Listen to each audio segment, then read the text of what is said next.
जी ने अपना जीवन का उद्धार कर लिया। ये कथा ये सिखाती है कि आज से हम भी संकल्प को लेते हुए अपने जीवन के उद्धार की ओर अग्रसर हो जाएं। करना कुछ नहीं है, ये पटाने की बात नहीं है कि आप सब कथा में खूब भर भर के आओ।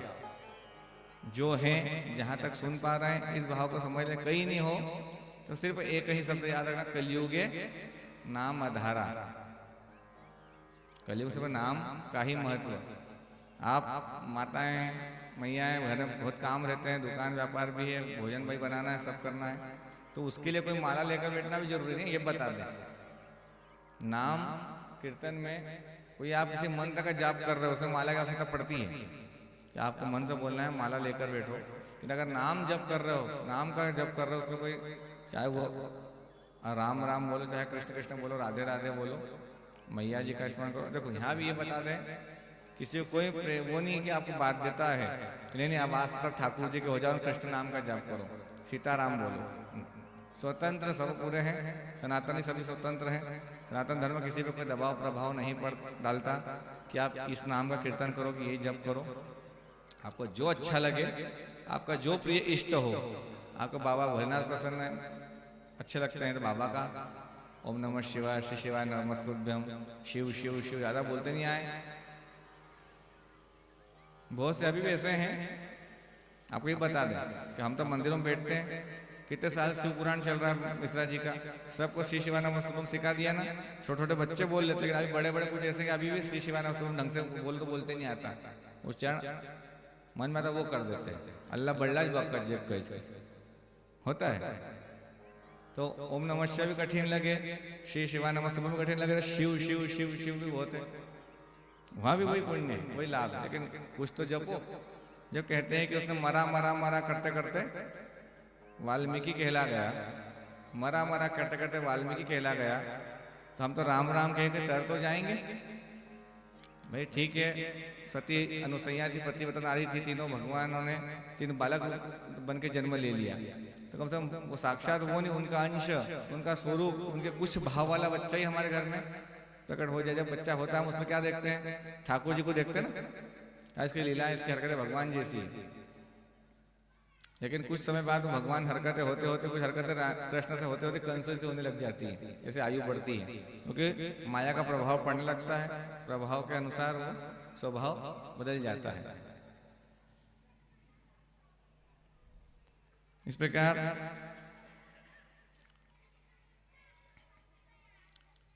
अदिति का जन्म हुआ,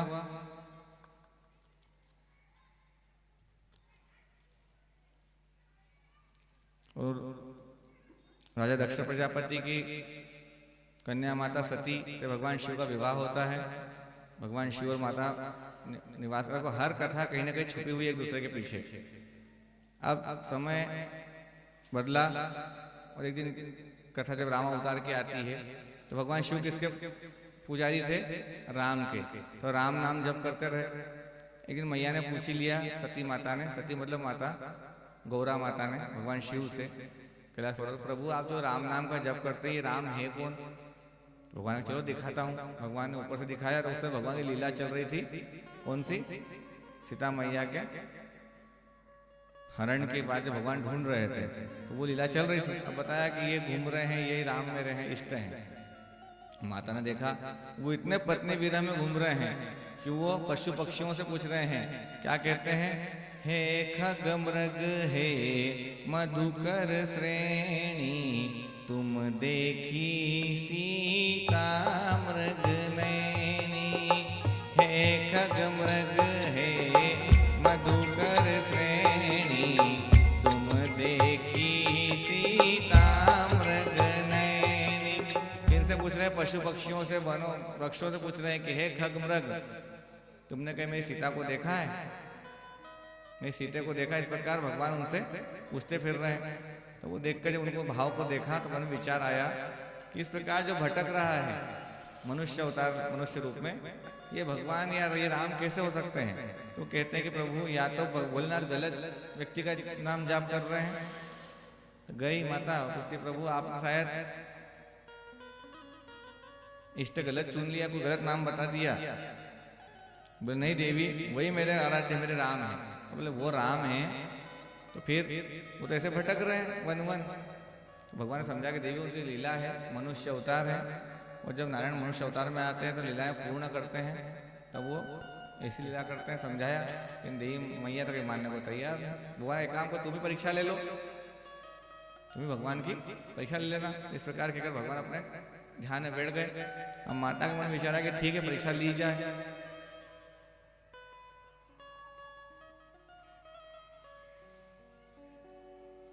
जब परीक्षा लेने की बात आई तो कैसी परीक्षा ली कि माँ सती माता खुद जाती हैं।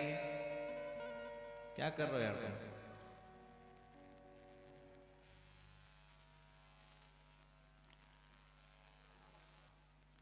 सती माता खुद जाती हैं और मैया का सीता माता का रूप लेकर के भगवान के सम्मुख आगे आगे चलती है परीक्षा लेने के लिए।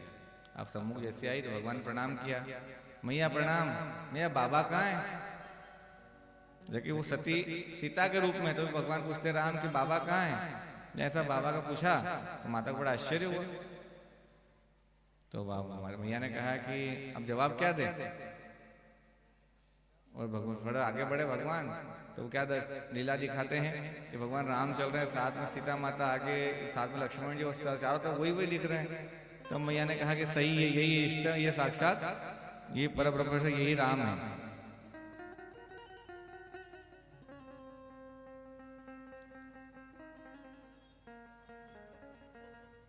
यही राम है,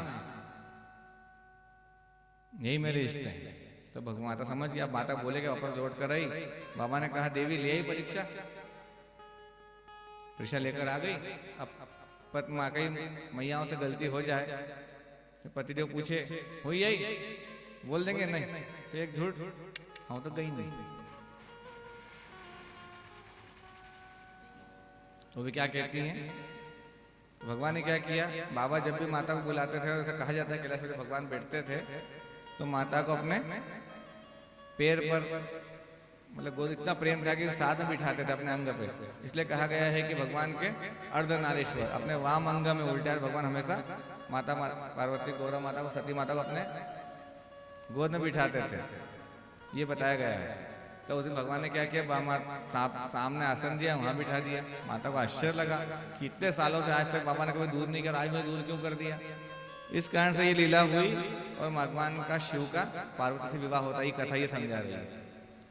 तो जब भगवान ने देखा कि तो मैया के रूप में आकर भगवान थोड़ा दूर बिठा दिया। अब एक बार क्या होता है कि दक्ष प्रजापति और देवताओं की सभा लगती है, सभी राजा महाराजा देवता लोग इकट्ठे होते हैं। उस सभा में शिवजी भी गए, शिवजी भी सभा में बैठे हुए थे।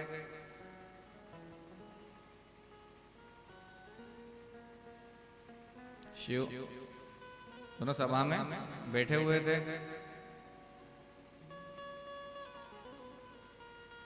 सभी लोग, इसमें क्या होता है कि दक्ष प्रजापति का आना हुआ तो भगवान भोलेनाथ बैठे बैठे ध्यान में चले गए, अपना वो ध्यान करने लगे राम नाम का। अब सबने खड़ा होकर दक्ष प्रजापति का सम्मान किया। अब भोलेनाथ के ससुर जी तो बाबा के खड़े हुए नहीं, अपने ध्यान में लगे रहे। दक्ष प्रजापति को क्या लगा, ये मेरा अपमान कर रहा है, मेरा सम्मान नहीं कर रहा है, ये मेरा अपमान कर रहा है, मेरा निरादर कर रहा है। इसे भाव में, अहम में थोड़ा सा उन्होंने क्रोध में आकर बाबा कुछ अपशब्द कहे। इधर ध्यान दो, सब रास्ता भी बन जाएगा, जिसको आना है वो आ भी जाएगा अपना। फिर तुमने उधर देखा ना तो क्या होगा, मेरा लिंक इधर से नेटवर्क चला जाएगा। भाव इधर ही रहो, तुमको तो बहाना चाहिए ना पीछे देखने का, कौन आया, शेर तो आयो नहीं, जो भी आएगा नहीं आएंगे। बाबा भोलेनाथ आएंगे, माता पार्वती आएगी, लेकिन आएगी तभी जब पहले आप ये मन बना लो कि ये बताओ बारात में कौन कौन शामिल होना चाहता है, बाराती कौन बनेगा और खैराती कौन बनेगा, माता तरफ से पार्वती तरफ से कौन कौन आ रहा है। तो माता पार्वती वाले मैया के साथ, और बारातियों को झूम के नाचना है ना कि बारात में आए हैं, तुम खाली उठो नहीं वहां से, तो फिर मामला जमे नहीं, बारात कैसी। अब जो है भगवान बैठे हुए हैं, दक्ष प्रजापति ने कहा अरे महादेव जी अलग अपशब्द कहने लगे कि तेरा जो है स्थान ही सही नहीं है, अयोग्य स्थान में रहने वाला। अयोग्य स्थान क्यों कहा जाता है? अयोग्य स्थान जहां हम ना जा पाए, मतलब भगवान का वास कहाँ है? महादेव का अधिकतर निवास कहाँ होता है? शमशान में। उनके अधिकतर मंदिर ऐसी जगह होते हैं जब शमशान घाट पास में हो। तो कुछ विद्वानों ने इस पर क्या टिप्पणी करी? किसी की निंदा में भी उसकी प्रशंसा छुपी हुई है। कहा कि अयोग्य स्थान में रहने वाला, तो उन्होंने कहा अयोग्य स्थान में रहने वाला ठीक है, लेकिन क्या कहा कि शमशान में रहने वाला। तो देखिए इस बात को भी समझिए, सामने भगवान राम बैठे हुए हैं, मर्यादा पुरुषोत्तम है। इनके जहां जहां मंदिर है, मंदिरों की एक समय सीमा है, एक मर्यादा है। भगवान राम के मंदिर सुबह जल्दी खुल जाएंगे, दर्शन प्रारंभ हो जाएंगे, पूजन हो जाएगा 6 बजे से होता है हर जगह। और 10 बजे कहीं 11 बजे मध्याह्न होते सारे मंदिरों के पट बंद, मतलब भगवान का शयन हो जाता है, होता है। वहीं ये ठाकुर जी ये मर्यादा पुरुषोत्तम नहीं है, लेकिन ये भी द्वारकाधीश हैं, राजा हैं।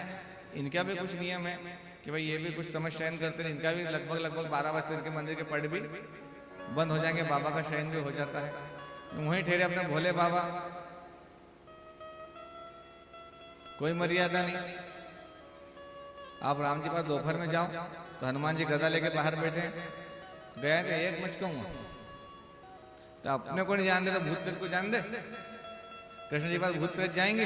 नहीं। लेकिन वहीं अगर बाबा के पास भूत प्रेतों की टोली, सब बाबा के साथ। इसलिए जो अमंगल स्थान, अयोग्य स्थान कहा शमशान, अगर वहाँ कोई नजर नहीं रखता तो भूत प्रेतों का क्या होता? इसलिए बाबा को उनका अधिकार दिया गया। इस प्रकार उनका टीका टिप्पणी की गई।